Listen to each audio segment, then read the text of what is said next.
اللہ کے رسول صلی اللہ علیہ وسلم نے تو ہم سے کہا 5 وقت کی نماز فرض ہے، لیکن آپ کی سیرت طیبہ کو پڑھیے تو کتنی نمازیں پڑھتے تھے، رات بھر کھڑے ہو جاتے تھے، پائے مبارک میں ورم اور سوجن آ جاتی،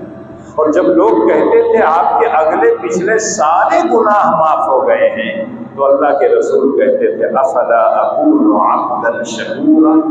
کیا میں اللہ کا شکر گزار بندہ نہ بن؟ اتنی نعمتوں سے اللہ نے مجھ کو نوازا ہے، میں آخری نبی ہوں، جو کتاب مجھ کو دی گئی وہ آخری کتاب ہے، جو امت مجھ کو دی گئی وہ خیر امت کے لقب سے نوازی گئی، جو دین اللہ نے میرے ہاتھوں مکمل کیا، اس دین کے آنے کے بعد اب کوئی اور دین اور کوئی دھرم نہیں چلے گا، چلنا ہے تو اب سکہ محمدیہ کے اعتبار سے دنیا میں آپ کو چلنا ہوگا، تب اللہ کے نزدیک آپ قابل قبول۔ دنیا میں ہو سکتا ہے کچھ بھی آپ کر لیں، آپ ہو سکتا ہے کامیاب اپنے آپ کو سمجھیں، لیکن اللہ کے رسول کے بتائے ہوئے راستے سے ہٹنے کے بعد کبھی آپ کامیاب نہیں ہو سکتے۔ اس لیے اللہ کے رسول صلی اللہ علیہ وسلم کی سیرت کو پڑھیے، جہاں عقائد کا تذکرہ ملتا ہے، جہاں عبادات کا تذکرہ ملتا ہے۔ اللہ کے رسول نے باقاعدہ لین دین بھی کیا ہے، تجارت کے لیے اللہ کے رسول نے سفر بھی شام کا کیا ہے، اور آپ کی امانت اور دیانت کو دیکھ کر حضرت خدیجہ نے نکاح کا پیغام دیا تھا، اور اسی بنیاد پر آپ کو الصادق الامین کہا جاتا تھا۔ لوگوں کی بکریاں چراتے تھے اللہ کے رسول چند پیسوں پر،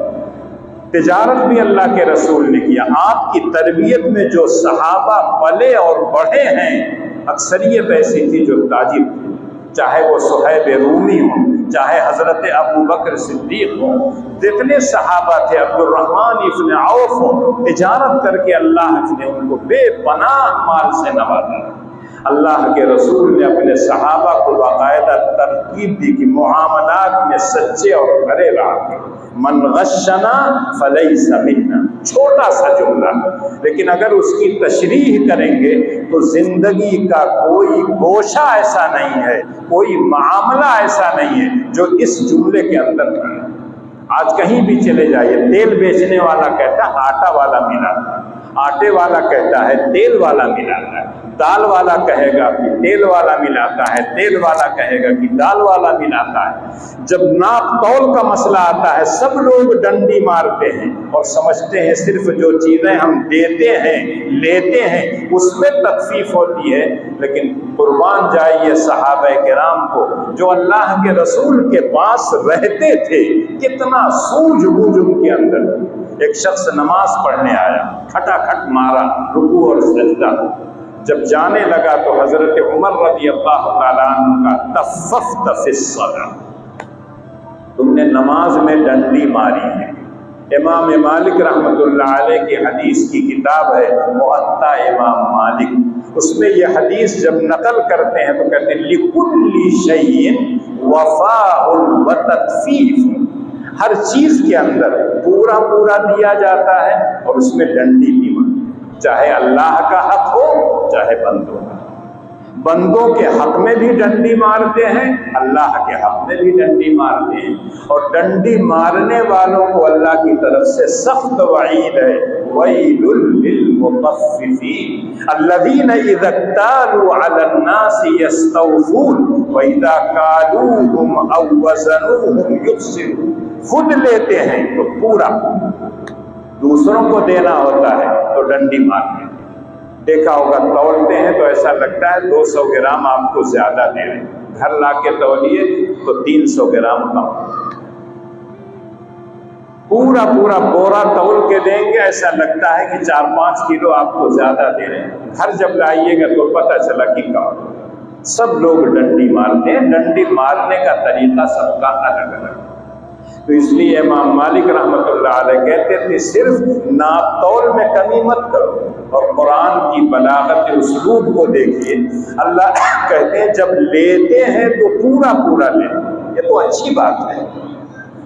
اپنا حق لینا ہو پورا لیجئے، یہ بری چیز نہیں ہے، لیکن اس کے مقابلے میں جب اللہ کہتے ہیں دوسروں کو ناپ کر دیتے ہیں یا تول کر دیتے ہیں تو کم کرتے ہیں، اپنا حق پورا لیجئے، دوسروں کے حق میں ڈنڈی ماریے، یقینی طور پر یہ بہت بری چیز ہے۔ تو پتہ یہ چلتا ہے کہ معاملات کے سلسلے میں اللہ کے رسول صلی اللہ علیہ وسلم کی جو تعلیمات ہے اس کو ہمیں اپنانا چاہیے۔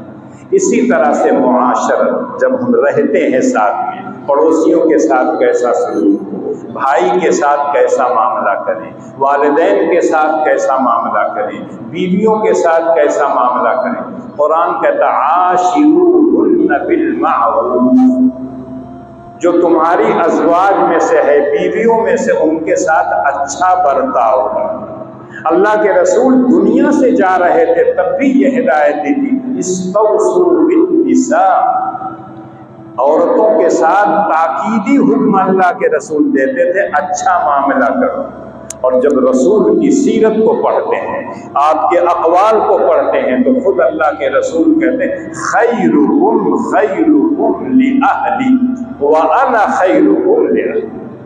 تم میں بہتر وہ ہے جو اپنے بیویوں کے لیے بہتر ہو، اس کے ساتھ اچھا برتاؤ کرے، اور میں تم میں سب سے بہتر اس لیے ہوں کہ میں اپنی بیوی کے لیے بہتر ہوں۔